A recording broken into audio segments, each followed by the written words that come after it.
Dasara start అయింది కదా, మా ఊరు పక్కలో గంగమ్మ గుడి ఉంది. ఇక్కడైతే పూజలు అవన్నీ 9 రోజులు అన్నీ చేస్తారు. 9 రోజులు పూజలు, అన్నదానాలు, ఆట అవన్నీ చేస్తూనే ఉంటారు. గంగమ్మ గుడి అయితే ఇది ప్రజెంట్కి గుడి కన్స్ట్రక్షన్ జరుగుతూ ఉంది కాబట్టి ఇక్కడైతే ఉంటుంది. ప్రజెంట్కి మధ్యాహ్నం పూట ప్రతిరోజు అన్నదానం జరుగుతుంది.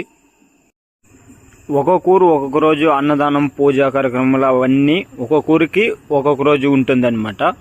ఎవరికైనా ముక్కులుండి వాళ్ళు అన్నదానం చేయాలి అని అనుకుంటే వాళ్ళు కూడా చేయొచ్చు. ప్రతిరోజు అమ్మవారు ఊరేగింపు అయితే ఉంటుంది. గంగమ్మ గుడిలో మాత్రమే ఊరేగింపు ఉంటుంది. ఇప్పుడు ఎవరైనా పూజ ఉండి వాళ్ళ ఊర్లోకి వాళ్ళు పిలుచుకొని వెళ్ళాలని అనుకుంటే అమ్మవారిని పిలుచుకొని వెళ్ళొచ్చు. తీసుకొని వెళ్ళే ముందర డాన్సులు, టపాసులు అవన్నీ బాగా ఎంజాయ్మెంట్ అయితే బాగానే చేస్తారు.